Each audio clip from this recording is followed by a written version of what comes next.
Howdy folks, welcome to another beautiful day out here in West Vancouver. In today's video we're going to talk a little bit about farms and farmland and the price of farmland, the value of farmland. It's actually quite interesting. You know, I've always been saying to Belinda that once the kids are out of school and we don't need to be here and they're out of the house, I want to move out of the city. I want to move further away into rural areas. And you know, in South Africa I kind of grew up on a farm. Belinda kind of grew up on a little farm, you know, for short periods, but yeah, I don't mind. I like the outdoors. So I have been looking around at farmland and what farms are available, and you know, the prices are just also absolutely ridiculous. So it's an interesting fact. I came across this article that explained a little bit about it, but let me just give you a few stats.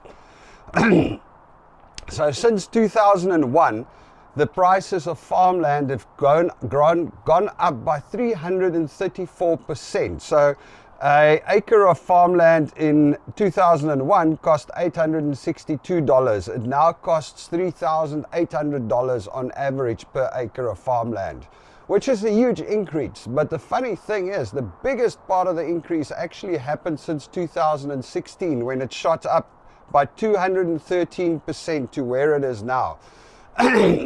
And it's interesting. I mean, they talk about what are the reasons for it. So obviously, you know, food, there's more people, more food needs to be produced. You know, real estate values goes up, and because of that, farmland kind of gets drawn along also, because it's also property, it's also real estate.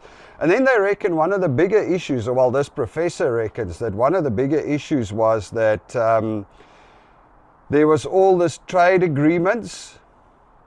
Oh wow, here's another one. The amount of farmland that's actually getting farmed has shrunk. You know, in 2011 there was 166 million acres of farmland being farmed, and currently there's only about 150 million acres. So I don't know what happened to the rest, that they go and build houses or whatever. But in any case, it was that's definitely one of the causes. There's less farmland because, you know, in Canada they protect a lot of the land. It's not just, much of it is natural parks and protected properties, protected crown land. Another reason that they reckon that actually increased the value of farmland, or that caused this spike in the value of farmland, was that there was compensation-linked trade agreements which exceeded $5 billion was given to supply-managed sectors like dairy, poultry, and things like that. So the farmers or the farm owners got kickbacks or you know, funding, grants and stuff from the government, and what happened was they suddenly had all of this extra cash. So what did they do? They go out there and buy more farmland. So that actually caused the problem. That's why there's also a lot less farmers now. The farms are bigger. It's more commercial operations. And then lately they reckon something that's happening is that hedge funds and people like that are moving into the farming industry and into the farmland and buying up the farmland. Currently, the biggest farmland owner in Canada doesn't farm. There's a dude, Robert Angelic, has bought more than 225,000 acres of farmland, worth somewhere between $500 and $700 million, and he doesn't farm. It seems like he's almost working a little bit more like the kings of old. So it's his land and he leases it out to farmers. So actually younger farmers or farmers are renting the land from him. But it's not just renting the land, it's a lot more involved. What these guys do is he's got his teams and everything. So he helps them to run their farm efficiently. He helps them to run the finances and the funding and everything around it, and they pay rent to him for the farmland. So it's kind of he needs to make sure that they're successful farmers so that they can pay him his rent, which seems like a great idea. I mean, apparently that's something that's happening more and more here, because they're saying farmers have definitely got skills, you know.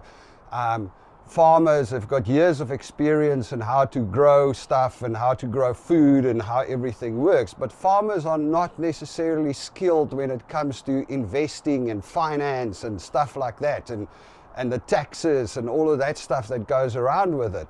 So there's this big movement where you have the hedge funds and the financial management guys coming in, buying up the land, controlling it, and then working with farmers to actually make it all work better.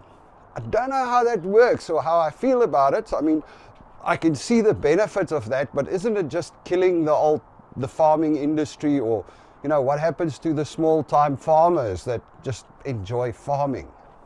Interesting. But anyway, so yeah, I just thought that would be interesting around farming. You all must have a good one. Cheers.